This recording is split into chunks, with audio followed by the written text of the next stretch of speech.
श्री सिद्धनाथ माता जोगेश्वरी मंदिर, मान तालुक्यातील आणि सातारा जिल्ह्यातील हे तीर्थक्षेत्र.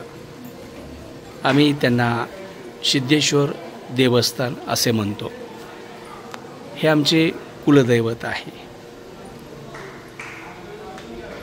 आयुष्यामध्ये बऱ्याच वेळा सुखादुःखाच्या वेळेला इकडे लोक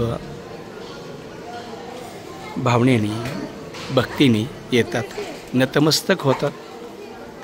सुखी संपल्यावर थोडीशी हलकी हलकी फुरसत मिळते आणि लोक देवस्थानासाठी, देवाला भेटण्यासाठी, नतमस्तक होण्यासाठी येतात. खूप वर्षापूर्वी या कुलदैवताची निर्मिती झालेली आहे.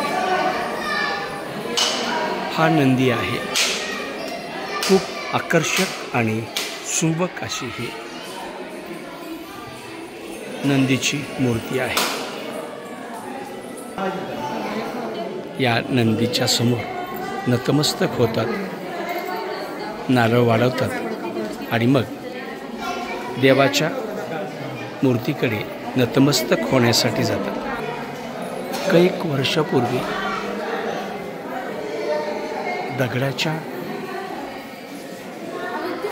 माध्यमातून हे मंदिर बांधकाम केल्याचे दिसते आहे. महाराष्ट्रामध्ये अनेक कुलदैवत आहेत. त्यापैकी सिद्धेश्वर हे दैवत, खंडोबा हे दैवत, तुळजाई हे दैवत, अशी अनेक दैवत त्या समाजातल्या चाली रीती रिवाजामध्ये निर्माण झालेले आहेत. इथे सर्व गुरु समाजाचे पुजारी असल्याचे दिसते आहे. पवित्र असं हे सिद्धेश्वराचं मंदिर आणि आतमध्ये मूर्ती आहे. इथे आपण फोटो काढू शकता, नतमस्तक होऊ शकता.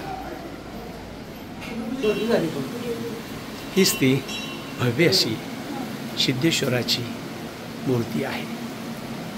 आपण पुजारी यांना देवस्थानाचे महत्त्व या संदर्भाने विचारू. नमस्कार देवा, काय सांगाल देवाच्या महत्त्वाबद्दल? देवाचे मंदिर आहे. होय, स्वयंभू शंकराचा अवतार आहे. बरं, भूदंडातून जन्म झाला त्यांचा. बरं बरं. लग्न असते तुळशी वार्षिका. बरं.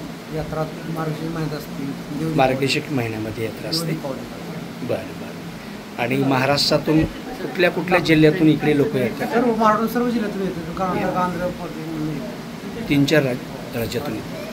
कर्नाटक, आंध्र. ठीक. चला, आपण तर सिद्धेश्वर या देवाच्या दर्शनासाठी जाऊ, मनोभावे पूजा करू, नतमस्तक होऊ आणि रूढी परंपरेला चांगल्या गोष्टींचा स्वीकार करू. नमस्कार. रिपोर्टर भूमिपुत्र वाघ, लोकहित महाराष्ट्र.